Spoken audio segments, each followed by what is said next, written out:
We now have all the committee members, so I'll call the committee to order.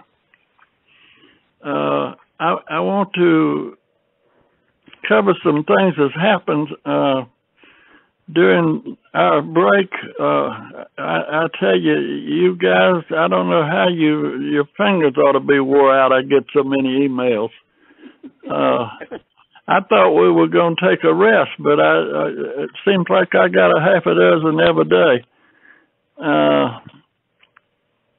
I don't think at this point we want to take a motion, and let me tell you why. We need to decide on a couple of points to keep us moving and see if I'm reading you right. I kind of read the committee members before we took the break that you were all kind of leaning towards some sort of due sharing. Did I misread anybody on that? You misread me. Who's me? Frank Little. Frank Little. I misread you. Okay.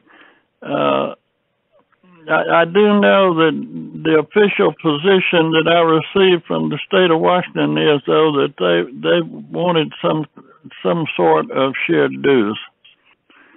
For the past, yes. I agree with your position. That's why I put out this agenda, and here's the way it read, in case you don't have it. The agenda for our first meeting on the second Monday of January 2016 is to start work on a shared system for dues and a required number of residents in the community at our state required for shared dues. I want to firm that up.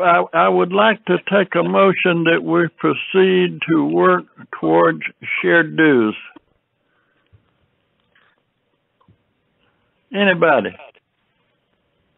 It's Walt Boyer. I move that we move that direction. I'm in favor of it. Second. Any discussion? Well, I just by shared dues. What do you mean?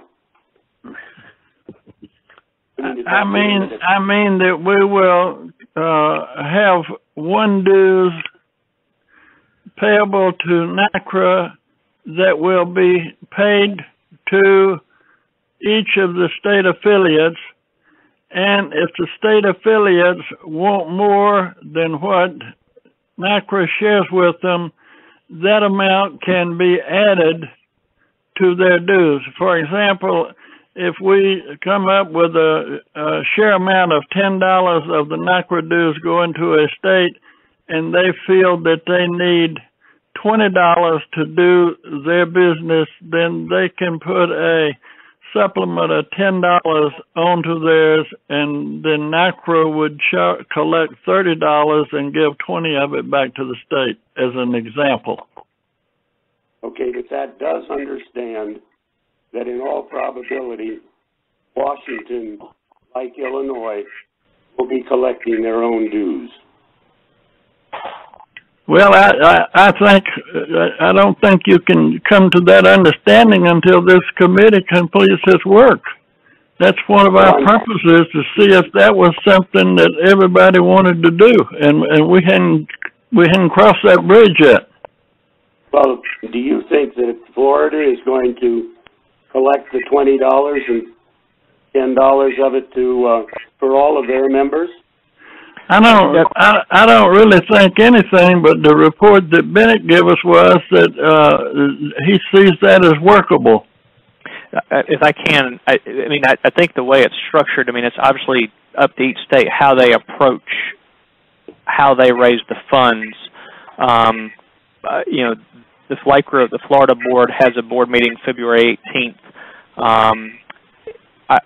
Knowing the nature of the leaders on that board, my assumption is they would raise overall dues to accommodate the sharing with NaCCRA. They wouldn't stay at status quo, meaning, that they're just giving state money away. They would raise the overall structure where, they have enough to continue their operations, but at the same token, clearly there's the incentive to have more residents belong to NaCCRA through this type of concept. But I mean, just if I use an example, their dues are $18 and $31, $18 for a single and $31 for a couple. They would probably raise their overall dues where somebody just effectively writes the one check, and then they obviously cut the revenue share back. So that's probably how they would address it. Can you give me how they would handle the numbers? I mean, are they going to give 50%? Well, I think, honestly, this task force and ultimately the NaCCRA board is going to determine that, not the Florida board. I mean, this committee and the NaCCRA board would ultimately say, what does the revenue share look like in terms of the payment stream. So I'm not, unless I'm mishearing the question, I don't think Florida could make that determination. Okay, let's stay with the motion we have on the floor is, do we want to move forward with due sharing? And let's hold our discussion to that. Well, anyone else want to make a comment on due sharing? I don't care if it's for or against. This is Walt Boyer. I know you've got several different arrangements in the different states. Washington is one way. They're not incorporated yet. Connecticut it takes its dues from the CCRCs rather than from the individual residents. Yeah, well, we're going to handle that with the affiliation agreement between NaCCRA and the individual states. Okay, the only point I want to make is that we may have to have, two or three or four different forms of this in order to accommodate the various arrangements in the different states. I think probably we'll have 40 different forms. Well, this is Jack. I think that's exactly right. But the sharing, the contribution toward NaCCRA would be the same.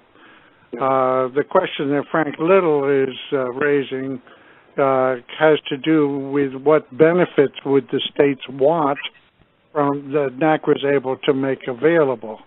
One possibility that came up in a conversation this morning with Dave Curtis is that each state might choose to be separate, as Frank is suggesting for Washington, and they might find somebody to do their collection, or they may later find that they don't have the appetite for that. Another possibility would be for each state to contract independently with Bennett or whoever they choose to do that collection, but it's clearly more advantageous to the states to have it be done centrally because there are economies that result from that. And so the question is, does that level of autonomy justify the weakening of the central authority? That was, as I mentioned to Dave Curtis this morning, that was the fundamental issue in the beginning of the United States when we found that having each state separate was a very weak structure, and the country quickly moved in 1787 to a different structure. We're sort of retracing that history here within NaCCRA. But the current arrangement is actually that each state is independent. Yeah. If I understand the arrangement that currently is going on, with the exception of Washington at this point, there's no other state other than Washington that is sharing dues at this point. Yeah, Washington is the paradigm that can work for the nation if we can bring this together and get us to what we haven't been able to do. What we've spent our time doing during the years I've been part of NaCCRA is having discussions like this instead of putting in place protections for residents. We want to be able to have the resources to be able to put those protections in place. So, for example, Bennett indicated that it would require an expenditure of $50,000 to $100,000 to get a single thing through on a national level, but that would then benefit residents nationally. Frank, I think, was going to give us, a budget of $25,000 if all states agreed to pay in. If some states didn't, then NaCCRA would probably go defunct. And that was what the problem was, of course, with the original 13 colonies, was that nobody wanted to pay for the debts left over from the revolution, so the country was going to go bankrupt and disappear. Well, yeah, okay, but I think I'm trying to get to the very essence of this thing. I want everybody to understand. I know that for some reason Charlie has gotten a message maybe from Bob Nicholson or from Helmut. I got it straight from the president himself of the Washington Association. Can I finish, Charlie? Beg your pardon? Helmut is no longer president. Well, as I understand, he's going to be president until the 1st of February. Okay, fine, till the 1st of February. But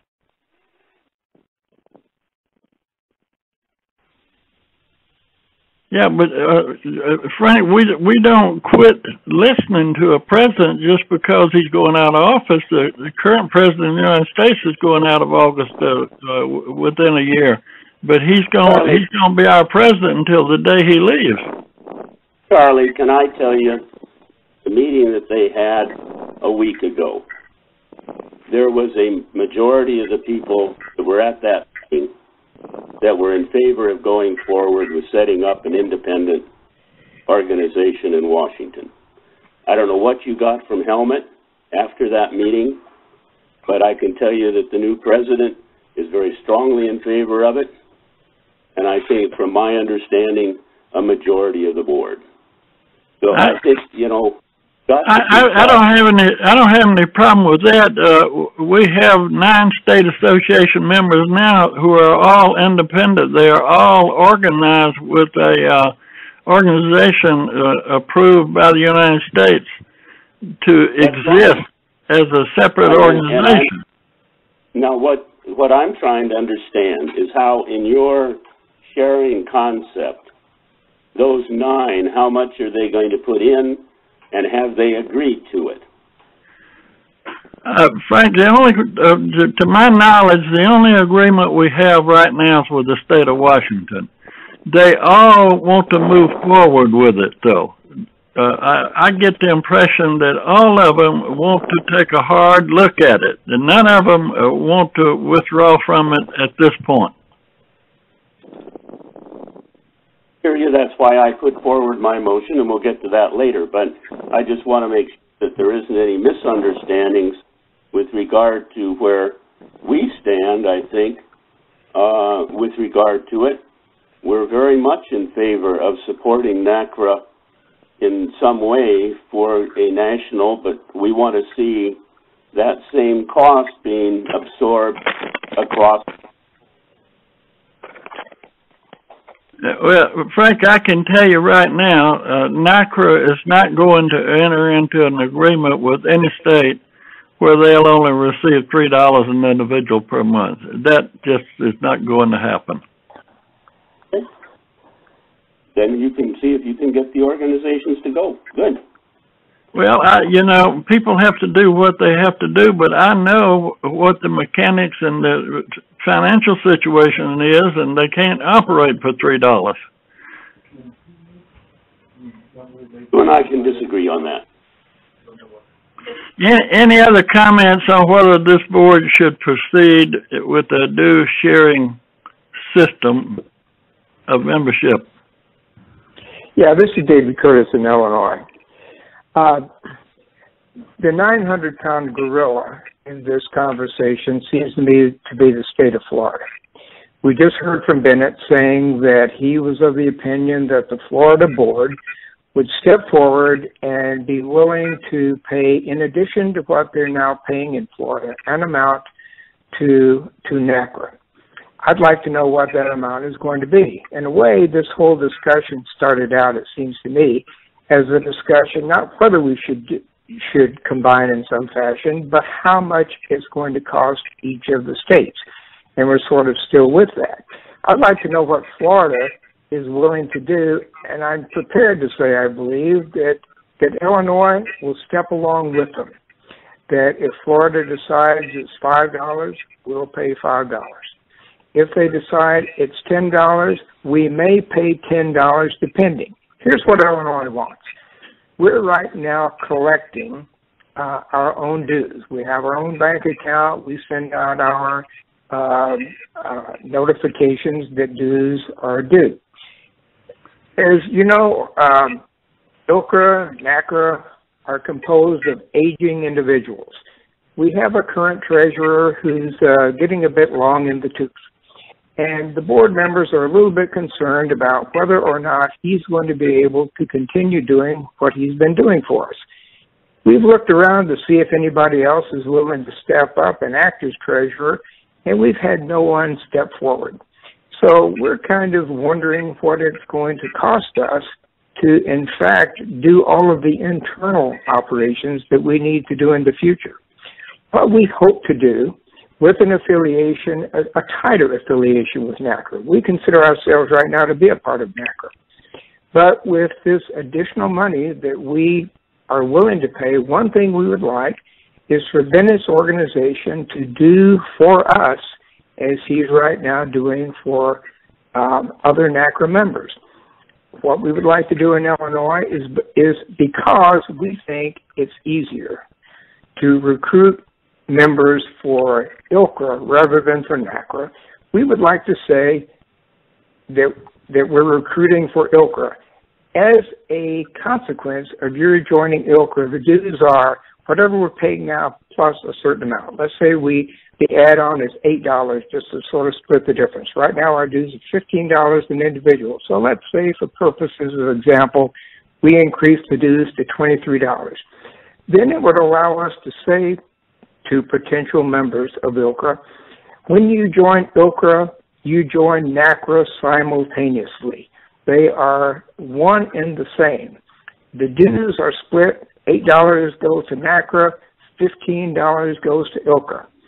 And as a result of that additional payment, we no longer have to collect our own dues, send out reminders, and that kind of thing. That's a significant benefit. In addition to that, we will be able to have the activities of NaCCRA working in Washington, D.C. to our mutual benefit. And that would be to the benefit of all of the CCRCs in Illinois and in the state of Washington, Connecticut, all of the states, because if indeed you get the kind of action in Washington, D.C. that has been proposed, that would be wonderful for all of us. That would help us sell ILCRA. We can go out and try to sell NaCCRA. Trust me, I've tried to do both. And selling ILCRA is an easier job because as of right now, not speaking for the future, but as of right now, the laws, the regulations, the agencies controlling the CCRCs in the state of Illinois are done from Springfield, Illinois by the Illinois legislature. We may have minimal impact. I don't know. I'd like to think we would have more than minimal impact. But existing as an organization, I think we can have some effect. Now, our mere existence might well have an influence on CCRC executive directors and the like. Also, the affiliation that we're going to be having with Leading Age and strengthening that relationship, I think, will help us. I believe that there can be state organizations that are affiliated tightly with the national organization, such that we don't run into a confederation of states kind of situation that we had by the founding fathers. I want us to go ahead, proceed with this discussion that you're having right now, talk about the benefits that are going to come.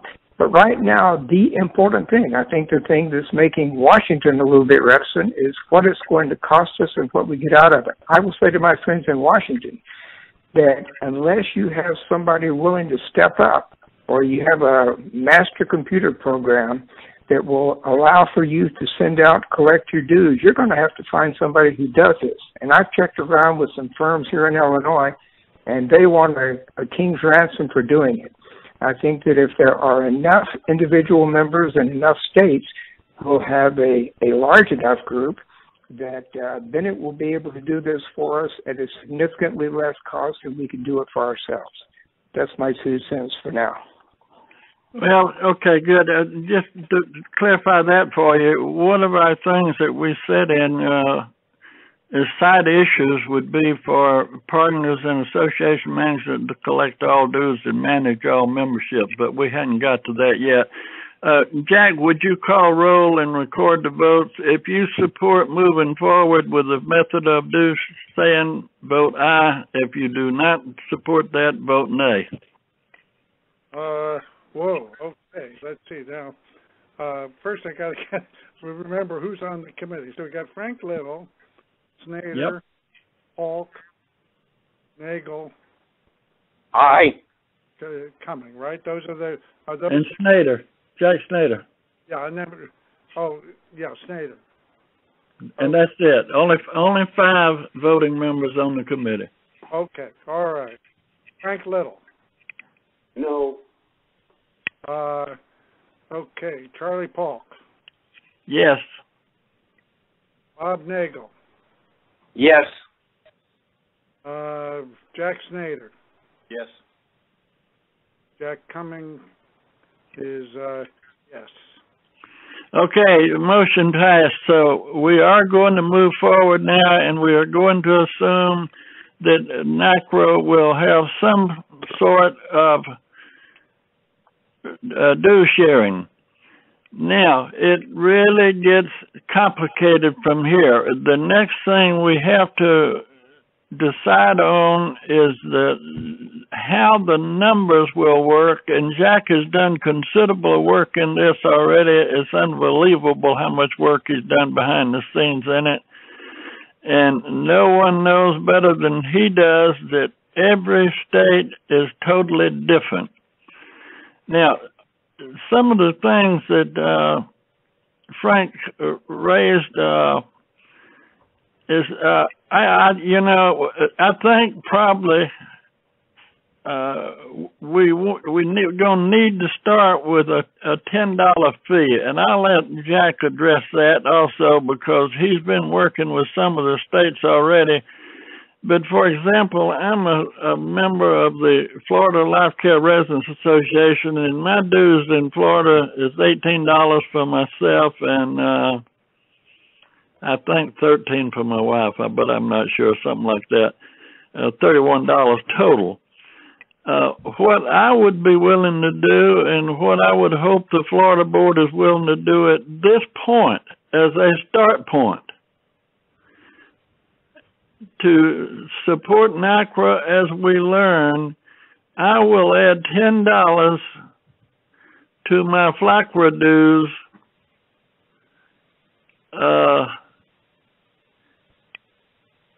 and pay $41. When Partners in Association Management gets that, they will share $10 of that with the NaCCRA treasurer. So it makes it very simple to get started, and then as we work through this, with Jack working with each of the states on it, we'll find that some of the states will be able to do this cheaper than others. They won't need that much for themselves, and NaCCRA won't need that much from them. For example, one of the things that Jack worked up, if a state provides 10,000 members, they get a much greater sharing back from NaCCRA.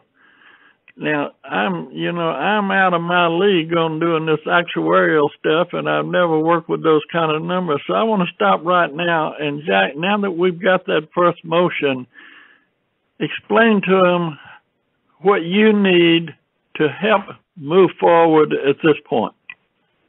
Well, the big question is, what is Bennett's unit cost for dues collection, accounting, and administration? Because that's an important service that would be included with these arrangements. And it's that is driving it. Now, the way it's been constructed is around the $10 level, because that was a number that I was given to believe would be the minimum that would be needed to cover that and to have some reasonable resource to allow the organization to function. That should be relatively uniform for all the states, unless there is a specific economy in a particular state that allows a savings. Now, in Florida, where Bennett is already collecting the FLICRA dues, if we go from having him do 2 collections to 1 collection, that clearly would be a dramatic savings in Florida. So that was the basis for the incentive schedule that we were sort of thinking through as a model for Florida. These agreements, all that they've been is something where I've tried to imagine what might work for each individual state, given the specific individual characteristics and circumstances of that state. For example, if Washington wants to do its own collection and can do it for lower cost, then that would affect what would be needed to support NaCCRA. There is a question about the funds, and that's another thing that I want Bennett. So I've been hoping Bennett would give us the unit cost analysis on the collection, the billing, collection, accounting, and administration of individual memberships, which includes, by the way, when somebody calls up Bennett's office, as Liz Tidyman does from time to time, and asks for help, having somebody available to respond to all of that. So that's one aspect. The other aspect is that since NaCCRA is a 501c3, Charlie has intimated, and I have no reason to think it's wrong, that all of NaCCRA's funds must be under the administration of NaCCRA's board as a 501c3 organization to comply with tax laws. That means that that affects how funds are going to be handled. We might collect things in the name of a state chapter, but if it's a separate organization, that goes in a different direction. The final thing has to do with the directors and officers protection. No insurer is going to provide directors and officers protection to officers who are officers in a separate organization. So if to the extent that these organizations are separate and are not part of an intrinsic chapter within NaCCRA, then they would have to have their own liability protection, or the officers will have that liability. So those are all the questions that I've been trying to wrestle with. The answers to those questions really rely on Bennett and his expertise in association management, and we're looking to Bennett to really give us guidance there. We originally had thought the Lifeline could be mailed for a subscription, for example, of $10, but then Charlie told me that he was talking with Bennett, and Bennett said that it was really $12. So we changed that number to be a $12 subscription to cover the cost based on Bennett's advice. So it really all hinges on Bennett's business judgments and what Bennett is able to do for us. Sure. Thank you, Jack. This is going to be pretty long-winded, but I purposely waited to today's call because, to some extent, the answers to the questions change based on the questions. So I was quite frankly fearful of putting certain things in narrative because, the narrative is limited to one specific scenario and not all scenarios. So let me address a couple of things that addressed the previous motion. And I'll separate the issues. So there was a question posed by Mr. Curtis. What's FLICRA going to do? And actually, I'm not a board member of FLICRA. I'm paid by FLICRA. but I've worked with the group for 23 years, so I've got pretty good history with them. You know, in a nutshell, you know, the question was posed: what is FLICRA willing to pay to NaCCRA? And I don't think that's the question.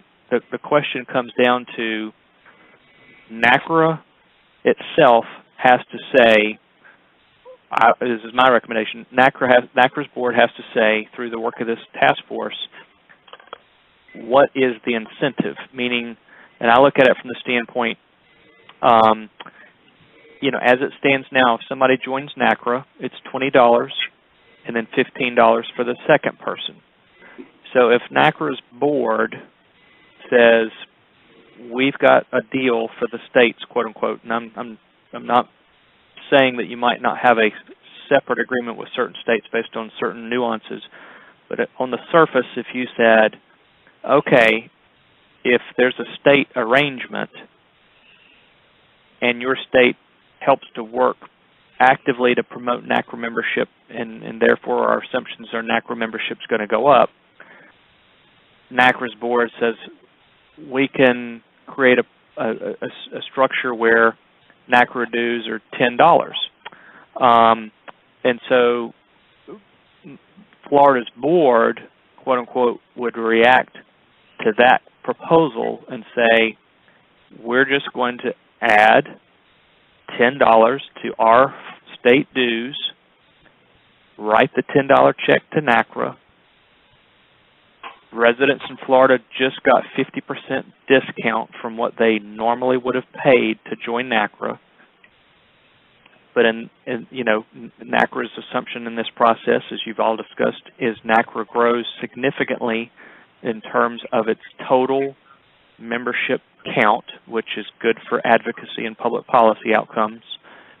It also grows financially based on volume, and the state, in this case FLICRA, was able to offer a benefit to its membership which they may not have achieved on their own accord. So, you know, it's obviously a win-win for everybody.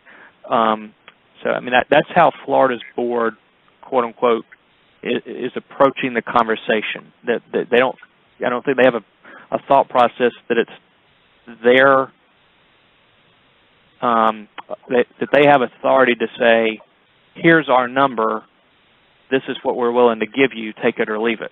They're not approaching it that way. They're saying, tell us what the number is, and then we'll determine, can we do that? And, you know, is there an incentive, enough incentive for both parties, enough value to sell it? I think clearly there is. Now, this is Jack Snyder. Let me ask a question. Are you assuming that all FLICRA members will become NaCCRA members as well? The bottom line is this. There's a philosophical question and then there's a legal question. You know, what I think a lot of what's confusing this issue is the governance structure, because there's multiple puzzle pieces to this. You've got the governance structure piece, you've got the operational piece of the puzzle. And so what I mean by governance structure is, if somebody writes a check, and that check is covering the dues for the state and national, in some form this becomes a federation. And so I think clearly from a transparency standpoint, you know, you have to say on the membership materials that Florida would send out or Illinois would send out or whoever would send out, you know, that a portion of the dues are going to the National Continuing Care Residents Association. I think you have to do that. You know, whether you legally had to do it is one issue, but I think just from a transparency, ethical standpoint, you would do that and you know, share why that's being done and share what the purpose and mission of NaCCRA is in the context of the dues billing process. If you're asking me specifically how many of the 13,500 members of FLICRA that pay dues to the state right now will choose to increase their spend by another $10 if that's the number. None of us sitting here today could answer that question. However, you're making it as an option for them, not mandatory. No, I'm not. I'm not saying that. I'm just saying you should share with them that that $10 is going for this purpose. I mean, the big scheme of things, there may be some members that Florida loses because they say, I don't want to pay the extra amount. My intent that the board's going to consider, and Charlie's going to be a presenter on this topic at the board meeting in person, is you give them one amount, meaning if our dues in Florida are 18 and 31, 18 for an individual and 31 for a couple. Let's just say that we round that up to $30 for the person and $45 for the couple. That's the number. So the person writes one check. All I'm saying is you should be transparent about there's a portion of that money that's going to go for the national mission in addition to the state mission. If you that join makes sense. the two, or you don't join at all. I think that's the only way to do it without. I just want to clarify. Setting this up for failure, I think, because I think you end up. I mean, ultimately it's the FLICRA board has to make that decision and would vote on that. But I think structurally, that makes the most sense for both parties. I think that's the right path. In the way, and I'm only saying that from the standpoint based on the nature of the discussions this group has had. That's where I'm given that perspective or that recommendation or opinion, if you will. Now, going back to Jack Cummings' question, the per unit cost. I'm going to be very candid with you. Whether it's Jack individually or you as a collective group, I'm very leery of giving you a per unit cost because there's so many hypothetical aspects that haven't been decided yet. I could give you a number, and if you change something or the scope of work changes, I'm going to be beholden to a number, and that number was based on one set of circumstances. But I am going to try to answer the core question that everybody has. So Jack was pretty clear and was correct. My firm is already getting paid by FLICRA. I have an agreement with FLICRA for a scope of work that's much more than anything I do with NaCCRA. However, it includes bookkeeping. It includes the membership data processing, all those types of things that are part of the, scope of work that this task force has been discussing. So to some extent, there's clearly no additional cost to anybody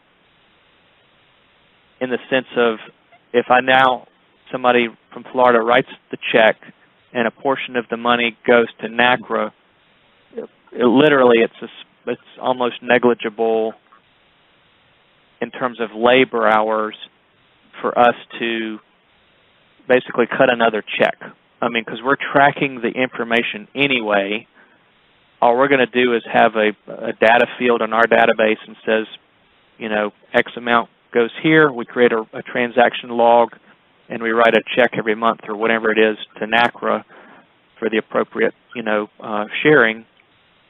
We're already tracking the data. So that the hard part's tracking 13,500 people, data records. Writing an extra check based on a set amount is the easy part. Now, if it comes into all the other states that might, quote unquote, start to enter the picture in terms of NaCCRA growing as a group because there's more, value, if you will, in terms of the financial metrics for you to, promote NaCCRA and your state through this process that y'all have been discussing. If the scope of work is limited to the bookkeeping aspect, and the data processing aspect, you know, the NaCCRA board reviewed last fall an analysis from our company relative to the amount of labor hours that it's taking us to do the work, meaning partners to do the work for NaCCRA. And the preponderance of the work increase has been on the data processing side and the customer service side as the membership has grown. You know, we've effectively doubled the amount of hours, you know, over the course of the last 24 to 36 months in terms of the annualized labor hours to work and do the work on behalf of NaCCRA. So I have a, you know, a picture of what does it take and what were the number of members present that effectively facilitated that outcome. We don't bill NaCCRA by the hour. We don't bill any of our clients by the hour. We're on a retainer base with our clients. However, we do track our time. And many of you, you know, aren't on the NaCCRA board. You're volunteers in the committee sense. Just so you have some context of our company, Jack Cumming knows some of this, and Charlie does too. We work with groups with operating budgets up to $4 million. So clearly NaCCRA is kind of on the smaller scale, if you will, in terms of the size of the organization. So, you know, our ability in terms of economies of scale and efficiencies is there. As groups grow, you know, we have the resources to accommodate that growth and have systems in place to, you know, effectively work through those changes. If the scope of work, in terms of the context of this task force, is related to bookkeeping and data processing, where, to like Mr. Curtis's scenario, we're in a separate sense, if you will, providing some database reports to a volunteer in Illinois or group of volunteers where you want to have membership reports to use at your own state level. Our ability to export that and give it to you is pretty easy. And likewise, you know, certainly, you know, we're already getting the funds, and then obviously would cut that refund check or that due sharing check to whoever was appropriate. That's just an accounts payable, which we're already doing now. The difference of why I'm leery on giving you a per unit cost is whether this group wants to discuss it or it comes in the form of separate agreements. You know, if we're creating financial statements for state affiliates, where we're actually doing your accounts payable at the state level, that definitely is something that we're not doing now outside of Florida, but that's through a separate agreement we already have in place. That's why I'm leery of giving you a per unit cost, because each of you are structured differently. Some of you may say, well, we cut 6 checks a year. Others of you are clearly in your early infancy stages, so there is no history. But if we had a bigger state, let's say, where you grew to a fairly good size, let's use North Carolina as an example, which is one of the older states. You know, maybe they do 5 payables a month. So the accounting and the labor time to do that is clearly different. That's why I can't give you like a hard and fast number on a per unit cost. Is it, you know, a huge amount of money? The answer is probably no. But the difference, there is a difference in the amount based on what's happening. You know, where the, you know, and none of you have discussed this, and I'm not stipulating that you're indicating that you are. You know, if we get into executive level scope of work where you're calling upon somebody, whether it's me or somebody in a company, to do legislative advocacy work or communications or research, that's clearly going to be a higher labor amount than keystroking data. But that's, at this stage, that's not been something that's really been a topic of conversation. I only bring it up just to show, the distinction, in terms of the types of level of work and the skill set of our staff, and experience of our staff that would have to perform that work. We can definitely work with you as those things change and give you options to consider. But that's why I'm, again, leery of giving, here's a number. If once this task force comes up with the true final picture of this is what the agreements are going to look like, this is what the dues sharing looks like, and it's based on a prediction of X number of members, then at that stage, I can give you a fairly clear-cut per unit cost of what that looks like. Right now, I think you're close, but you're not close enough for me to give you that level of detail. But you're as a group, you're definitely closer. Ultimately, the NaCCRA's board's got to ratify your recommendations as a group, and then very quickly I can give you what that looks like. I will do my best as you move forward with your discussions to give you at least a range, but I'm being candid with you.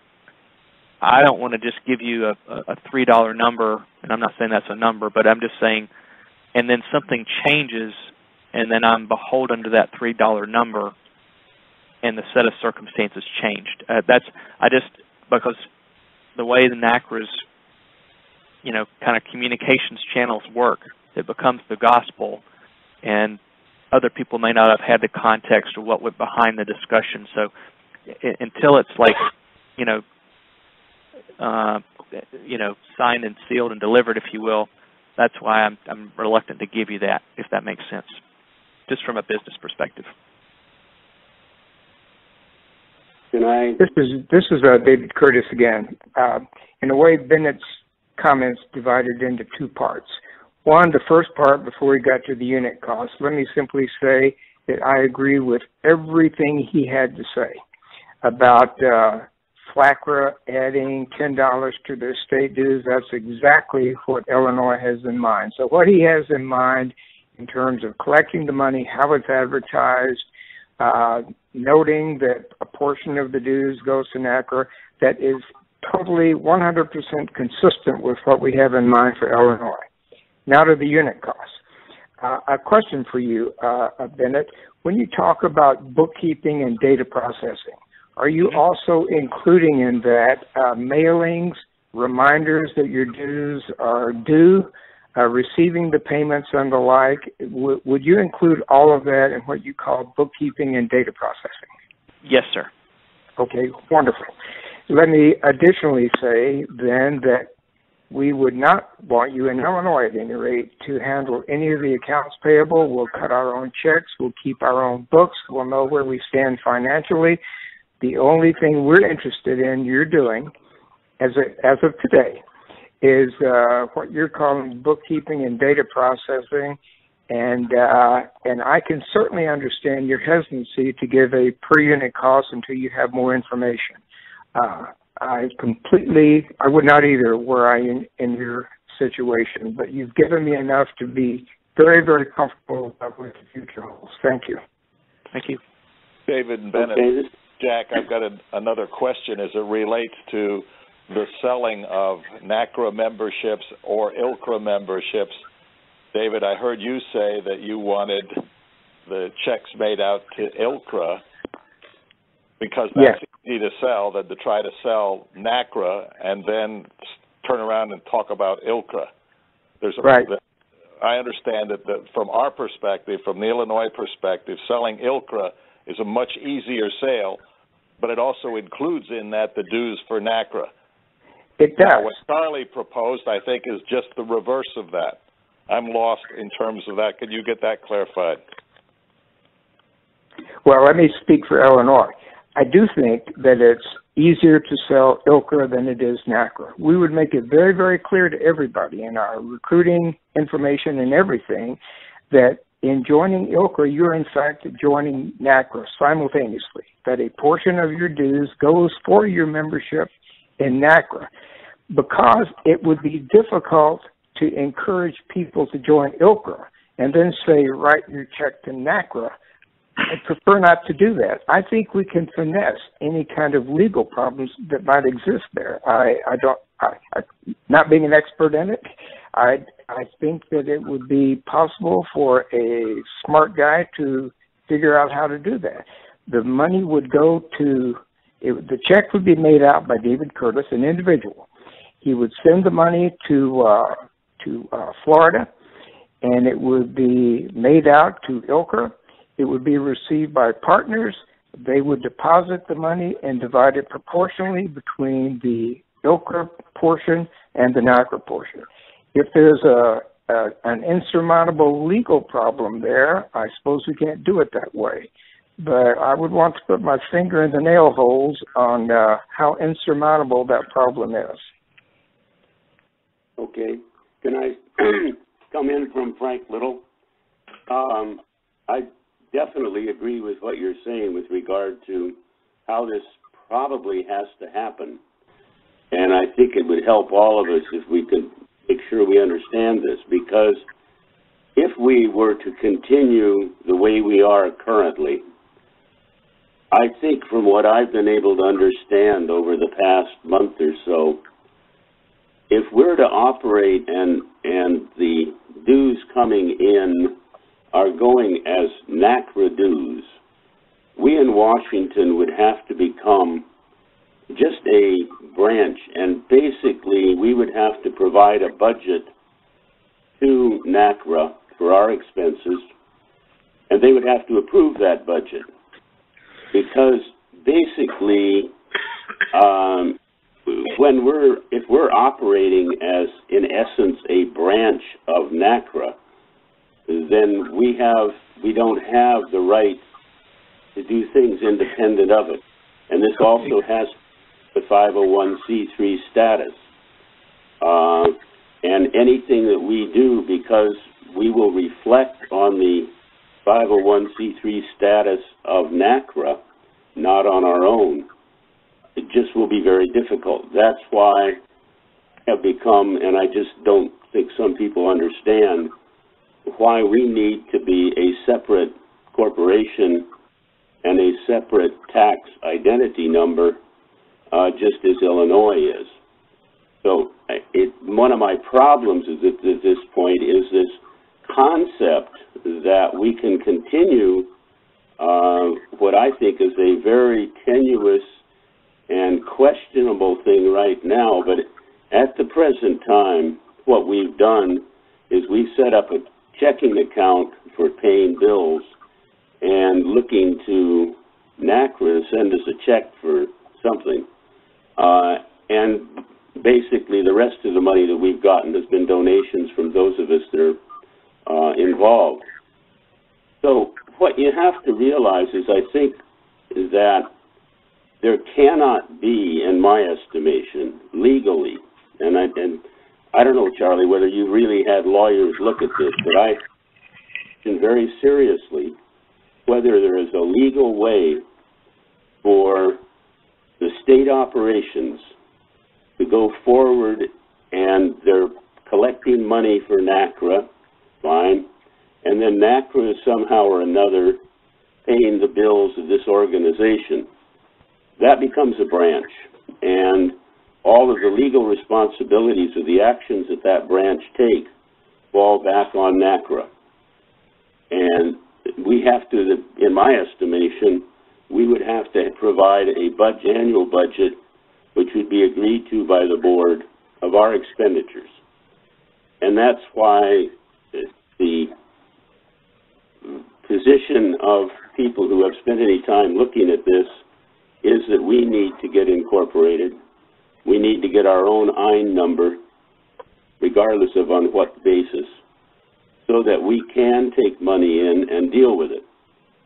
that allows, obviously, for the collection then, as long as you totally advise people, of an incremental amount, I agree, for NaCCRA, and you can write a check for it, but there's no obligation. I mean, your board can do what it wants at that point in time. So I think there is some legal questions here with regard to the motion that you just passed that I don't think you can do. This is Charlie. I can assure you that the state of Florida is not going to give NaCCRA their $200,000+ budget to take over them. They're going to retain their 501c4 organization. They're going to keep their operation, financial and all that is separate, but they will be willing to let partners manage membership for both organizations, and that's no problem legally or otherwise. One thing that they probably will want to do, they'll want to stick an arm out to the side, and I don't know the legal ramification of doing this for a 501c3, maintain their 501c4 for normal operation, but have an arm out on the side to be under NaCCRA's 501c3 for charitable contributions. And that is doable, but I just don't know how to do it right now.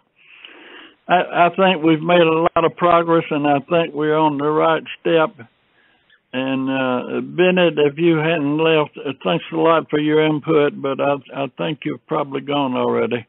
I'm here for a couple minutes. Could I, before I close, let me add one thing to Mr. Little's question. I'm going to have Mr. Cummings circulate one document. There's actually more than one that you could look at. That's why I raised the issue on governance.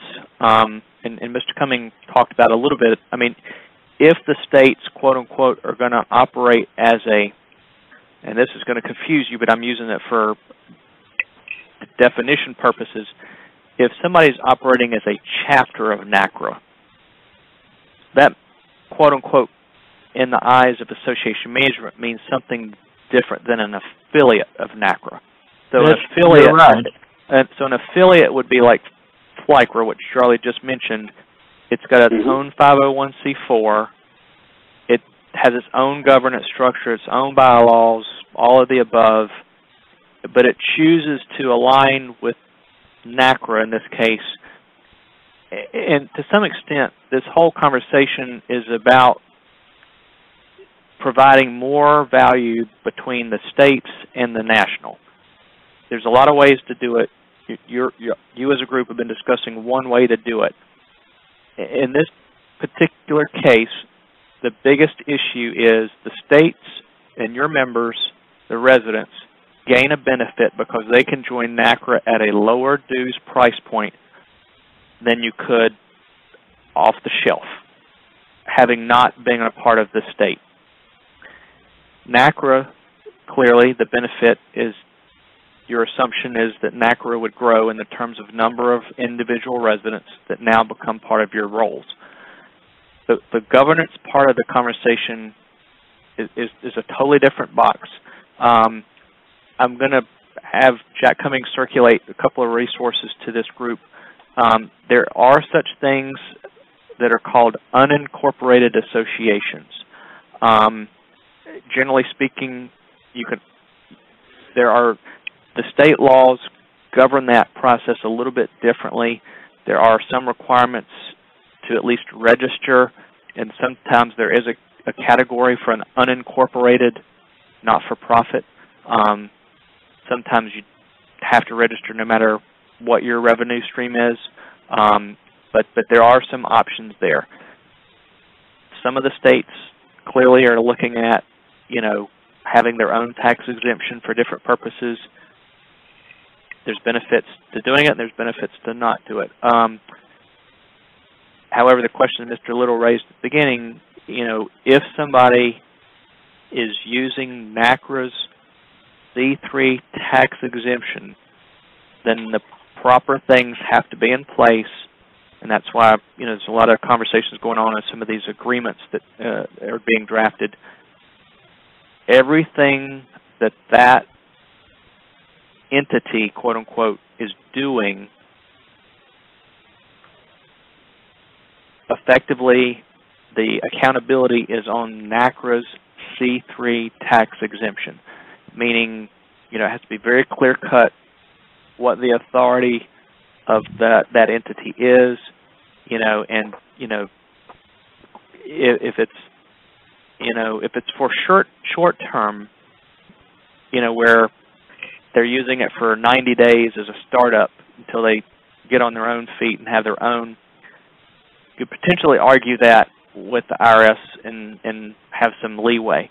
If it's a permanent type of situation, then clearly the game changes, and then you've got to look at, as Jack Cumming pointed out, you have to look at expanding the directors and officers liability insurance to cover the state chapter, you know, because whatever actions that board of directors takes on any activity, you know, the liability, the risk is on the C3. So there's a lot of variables here, and that's why this takes a while to get to where y'all are trying to go, because there's so many puzzle pieces. And I think you can only kind of break the, you know, eat this elephant one bite at a time. You know, but you all as a group, although I know it's probably frustrating, you've made a lot of headway, and you've really, in most cases, have talked about the big picture parts of this puzzle. But there's definitely some blanks that you're, you know, going to have to fill in. But I think as long as you talk about them openly and candidly, I think you're making good decisions as a collective group. You know, and I will help you as much as we can. And if we don't have the right answers, we'll, you know, give you the resources where we can get them. So, but yeah, Charlie, to your point, I have to sign off, but I will be available by email and certainly be available for the next call of the group as you move forward. Good. Thanks a lot, Bennett. All right. Thank you. After you leave, I'm going to give you a commercial. Well, don't do that, but that's appreciated. Thank you. All right. Bye-bye.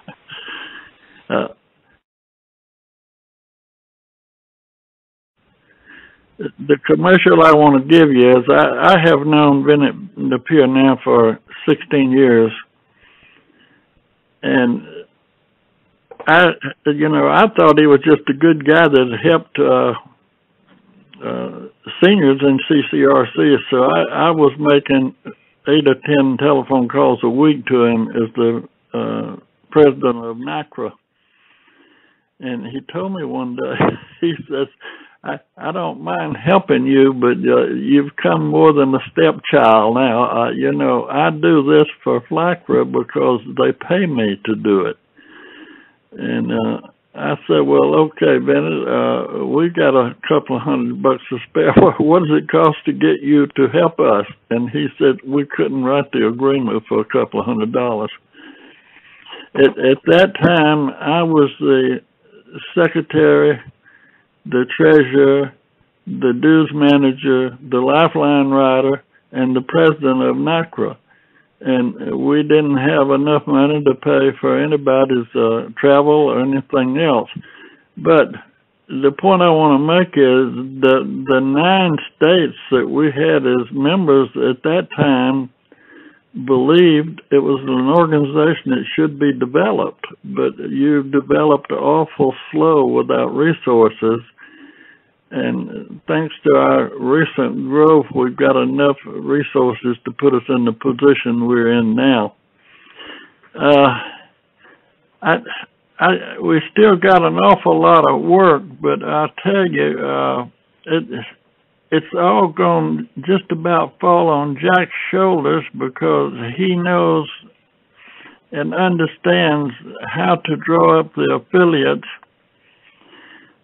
and get them. And I want to, Frank Little, Charlie Polk has not changed his mind. I think if I was in a state active right now, I would want our own separate 501c3.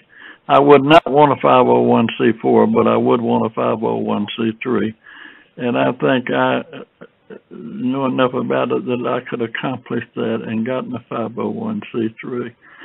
But if I felt I didn't need that, I definitely want a 501c4.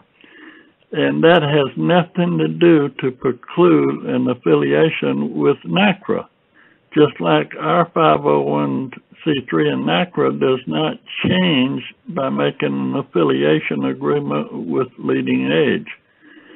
In fact, hopefully, Jack and I both hope we've got more affiliations coming with other organizations just as important to seniors in the United States.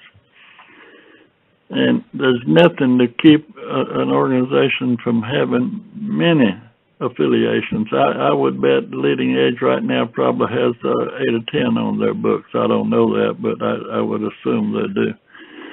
But Jack, I need to rely on you.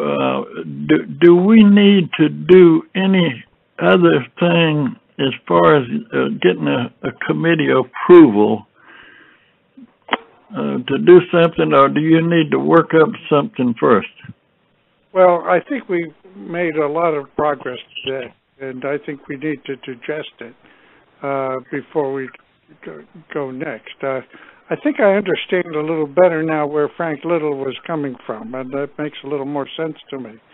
So I'd like to work along that line and see if we can't pull this whole thing together so that we're all in concert. So I'm inclined to think we've had a good discussion. It's gone about as far as it can go for one day, and I would suggest that we adjourn so we can all sort of digest it. Did you want to meet again 2 weeks?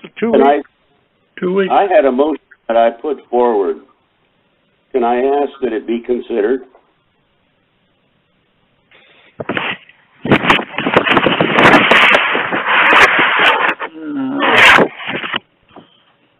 I'm sorry.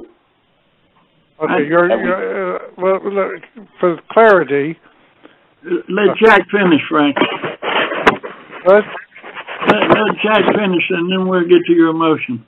Well, I think your motion is that the states would be separate organizations, and they would decide annually what they would contribute per member per year to NaCCRA. Is that your motion? No. What my motion is that the states would agree that they would be providing per person, per member, a fee to NaCCRA. What I said as far as setting the fee was that that fee would be set by representatives of each of the states plus the board members, so that the states were involved in the fee rather than anything else. But the fee would be universal across all of the states. One of the things that I looked at when I looked at the financials, if in fact you had all of the states doing this, then you don't have to have a $10 fee if you're looking at 30,000 members, let's say. And I have no idea what that proper number is, but I'm sure that it's somewhere in the $25,000 to $30,000 member range. Mm-hmm. So to do all the things that we may come up with very easily can be handled probably in a $3, $5, or $7 person number. Does that include lobbying at the NAIC, for Congress, and at other national organizations, National Conference of Legislators in those places? Yeah, because a $5 fee at $30,000 is $150,000. Okay. And what's the basis for believing that that's sufficient? That that's what? What is your basis for believing that's sufficient? Well, I guess what I'm trying to figure out is, if you're assuming that Florida is saying was as 10, is saying we don't need to go as high as 10. Mm-hmm. I think if you can sell all of the states at type of number, you're looking at enough money to do a good job of starting to do the Washington thing, which then will justify to the states raising that number from 3 to maybe 5. What I'm trying to get at is we need to have something that can allow all of the states to come in together and say, yes, we are going to support NaCCRA. And by eliminating all of this mix-mash of fees and things that are there today, you basically raise the possibility, I think, of going forward with something to the states that is simple, is very direct, and they can calculate what it's cost. Their only function in all of this is to create the roster of NaCCRA, what will be NaCCRA members, in their state and pay the fee based upon that. So the advantage the shared administration and all of that would be off the table. Could you restate your motion so that we can consider it? I got it here. I'm going to see if you mailed it to me. I was going to go over it at one point at a time, Jack. Frank's motion is, I move that the Membership and Dues Committee propose and recommend to the NaCCRA Board that the NaCCRA Board adopt and solicit agreement from the affiliate state organizations that NaCCRA will revise its membership and affiliate agreements and bylaws to reflect that. Now, the first thing wrong with this, we do not have an affiliate agreement with any state at this point in time. We have one state in negotiation, and that's the state of Washington. So there's none to, none to revise. Okay, now the points under this was all current dues arrangements between NaCCRA and its state and local affiliates will be rescinded and replaced by a uniform due schedule based upon membership as defined by each state. We don't have a dues agreement with any state at this point in time except one in the process with the Washington state. So there's nothing to rescind there. 2, each state will prepare annually in December a roster of its members, presumably those paying dues at the local or state level, and submit it to NaCCRA. We haven't got to that point to require them to do that yet, or we don't really know if we proceed with the notion that Bennett's going to maintain the membership of all the states in NaCCRA. Until that occurs, we couldn't do anything on that. Number 3, individual states will submit to NaCCRA by January 31st of the following year a payment based upon a mutually agreed fee for each member on the roster. We're not at that point yet. Now, maybe after we get some state affiliates, we would have to do something like that. 4, the fee will have been established no later than November the 30th through discussion of the state presidents and the board based upon budget committee's recommendation provided to them by October 30th. Each state will have one vote, as will each board member, on approval of the fee for the following year. Approval will be by the majority simple. I don't believe that at this point the NaCCRA board's going to be inclined to give a vote to each of the state presidents because they have created a president's organization that meet and give a collective position of the state presidents to the NaCCRA board. So that kind of solves that. Number 5, any state at that time may elect to sever its relationships with NaCCRA. Part of the affiliation agreements will have a method of rescinding relationships. Number 6, resident of any state that does not have a state organization may independently join as individual members until a state organization has been established based upon fees periodically by the NaCCRA board. That already exists as a requirement right now. Number 7, the state roster members will have all the rights of individual members of NaCCRA as defined by the bylaws for voting on bylaws changes in the election of members of the board. NaCCRA Board of Directors already know that they've got to revise their bylaws, but they want us to get further along in this process before they start considering that. And at the tail end of our deliberations, we will come up with proposed recommendations for them to include in the bylaws. So, Frank, I don't see really any point in taking your motion before the board, but if you insist, we can let them vote on it, but there's really nothing to vote on yet. Charlie, I can agree more. What I was trying to do was to try and state out here for all of the members of this committee what I think is a fairly simple answer to how we could move forward. No, I don't necessarily think we take a vote on it or move it through, but I'd like everybody to seriously look at it, make their comments and writing so that all of us can have a sense.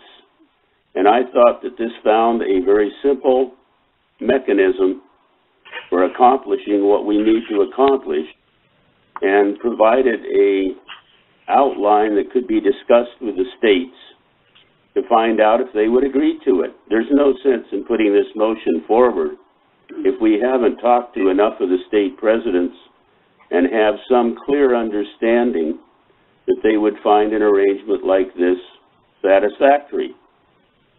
Anything I've heard up to date has not in any way come up with what I think is a presentation to the states of what we're proposing, and that's why I put this down. So I leave it at very Frank, we've got several draft affiliation agreements out in the state president's hands right now being considered and looked at and to review it and send back comments to Jack. He's way ahead of us on that. He's been developing based on the states that he knows the difference in, trying to get them in alignment to meet that state's needs. So he's working hard on that, but and that's the problem. There's not much we can do to help him with that unless you're a trained actuarial. I don't know what actuarial has to do with the affiliate agreements, but if you think like an actuarial, you can project things out in the future. You can take numbers and put dollars on them and come up and make some assumptions and come up with answers that work 10 years down the road. And I don't have that ability. And that's what actuarial people do. But accountants do too. No, it's two different worlds. Okay. Jack, have I oversimplified it? I'll leave it at that. I just wanted to make sure that everybody on the committee knew what I'm looking at and how I see it coming down. I would like nothing better, and I hope Jack can get agreement from the various states. I didn't realize that he was writing affiliate agreements for each of the states. Well, I have been doing it officially.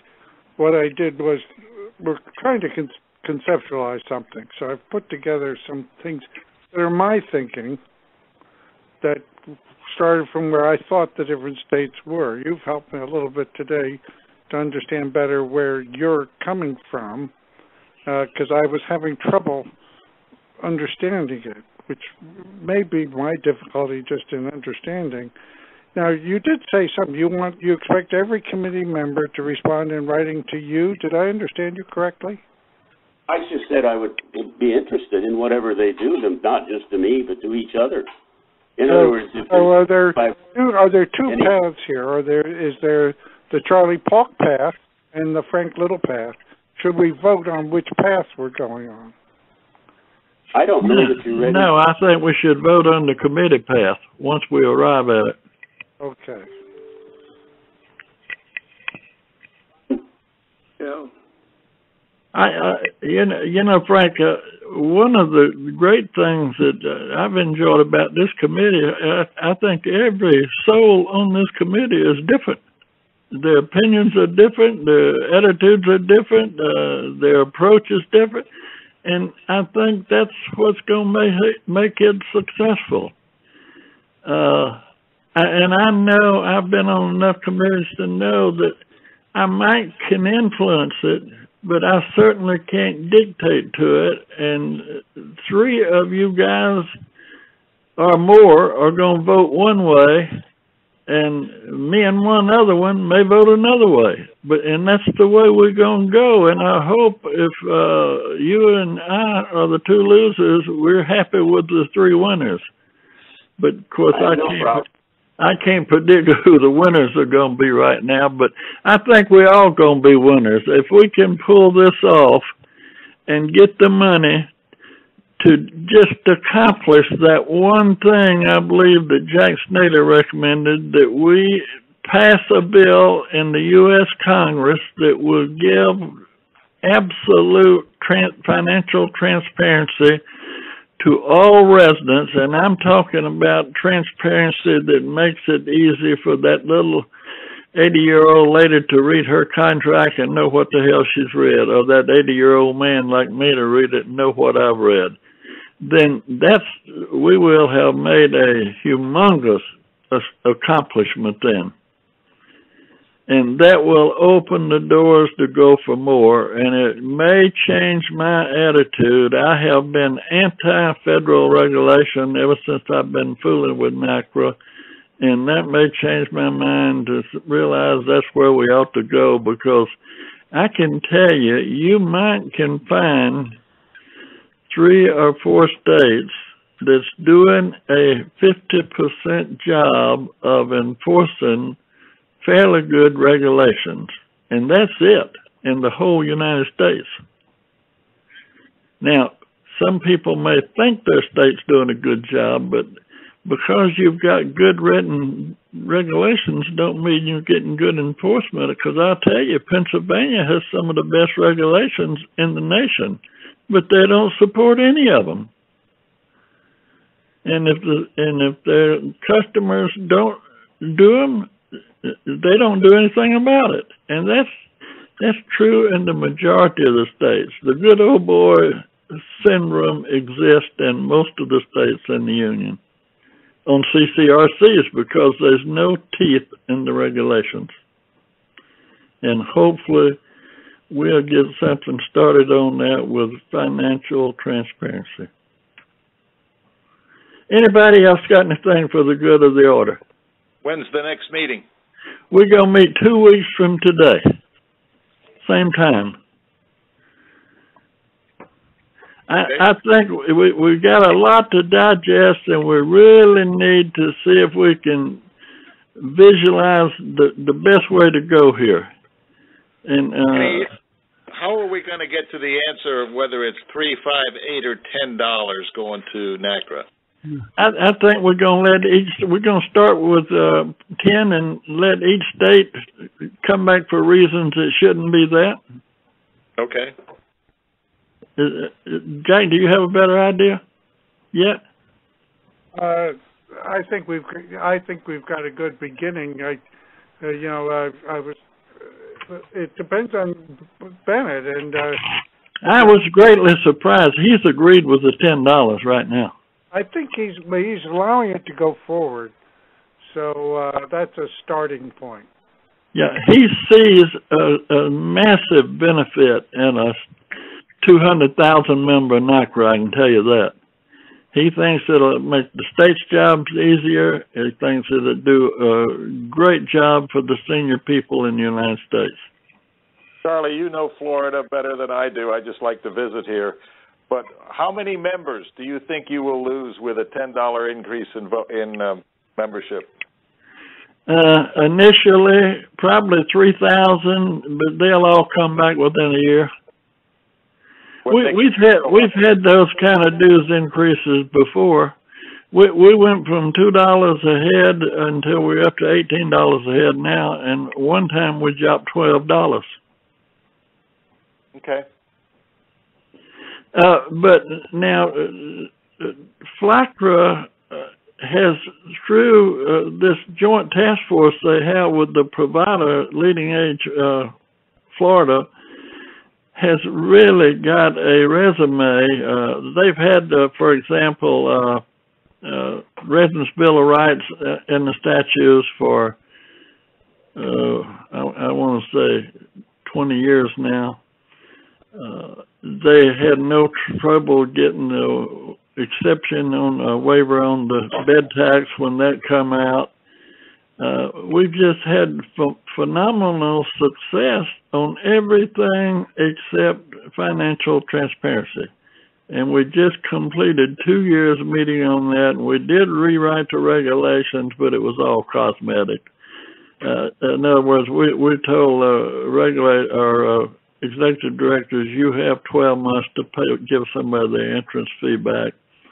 Well, you know that's garbage. You can have a $500,000 insurance policy and get you a check in 60 days. I believe the law says 6 months, but most of them give it in 60 days. Yeah. And we should be just as good as they are at that. Okay. So and that's one reason Florida has so many numbers. We have to give Bennett, and we had a gal, Jane Gale Boyd, who was the president of Leading Age Florida for the last 20 years. And the two of them have just been a phenomenal team, and they almost, when you would go on the task force, they would sit down with you and tell you what you should do and should not do, and how best to do it to get success, and their formula has worked. The only thing wrong, I'm sure Jane Gale Boyd got fired because she was too resident friendly.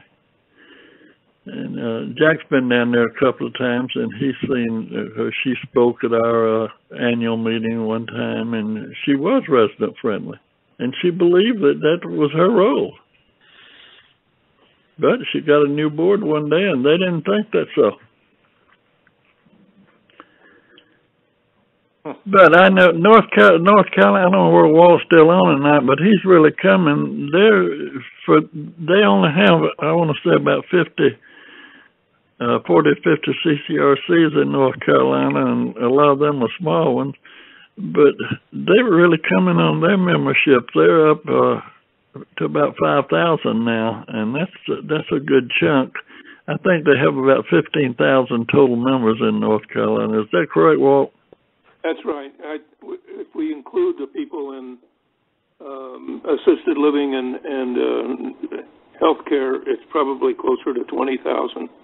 But yeah, and just independent living is probably right around 15,000.